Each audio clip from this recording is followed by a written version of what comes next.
తెలంగాణకు ప్రధానమంత్రి ఈ డ్రైవ్ పథకం కింద 2000 బస్సులు మంజూరైన సంగతి తెలిసిందే. వెట్ జీసీసీ విధానంలో ప్రైవేట్ సంస్థలు వీటిని నిర్వహించనున్నాయి.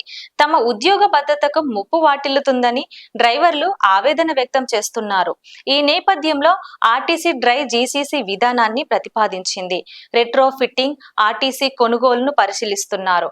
కాలుష్య నియంత్రణ, ఇంధన వ్యయాన్ని తగ్గించడానికి తెలంగాణ ప్రభుత్వం ఆర్టీసీ డీజిల్ బస్సుల స్థానంలో ఎలక్ట్రానిక్ బస్సులకు ప్రాధాన్యమిస్తున్నాయి. గతేడాది 2800 బస్సుల కోసం ఆర్టీసీ కేంద్రానికి దరఖాస్తు చేయగా ఈ నెల 22న 2000 బస్సులను మంజూరు చేసింది. కేంద్ర భారీ పారిశ్రమల శాఖ త్వరలో బస్సుల సరఫరాకు టెండర్లు పిలువనుంది.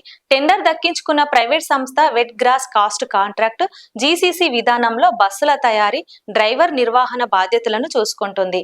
దీనికి ఆర్టీసీ కిలోమీటర్ల భారీ అద్దె చెల్లించాల్సి వస్తుంది. ప్రస్తుతం ఆర్టీసీ ఎలక్ట్రానిక్ బస్సులకు కిలోమీటర్కి 57 రూపాయల చొప్పున అద్దె చెల్లిస్తుంది.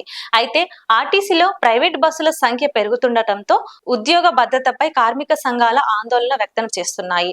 ఈ నేపథ్యంలో ఎలక్ట్రానిక్ అద్దె బస్సులకు సైతం ఆర్టీసీ డ్రైవర్లే ఉండాలని అధికారులు డ్రైవ్ జీసీసీ విధానాన్ని ప్రతిపాదించారు.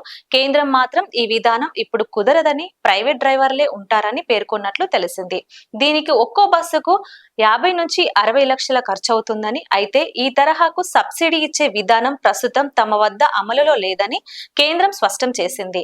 ప్రైవేట్ సంస్థల నుంచి అద్దెకు తీసుకునే బదులు ఆర్టీసీనే బస్సులను కొనుగోలు చేయాలనే ప్రతిపాదన కూడా ఉంది. అయితే కేంద్ర ప్రభుత్వం టెండర్ ద్వారా కాకుండా ఆర్టీసీ కొనుగోలు చేస్తే తయారీ సంస్థలు సకాలంలో సరఫరా చేయవలెనని కేంద్రం ఆర్డర్ ఇచ్చిన 14,000 బస్సుల తయారీకి ప్రాధాన్యం ఇస్తాయనే అభిప్రాయం ఉన్నతాధికారుల్లో ఉందంటున్నారు.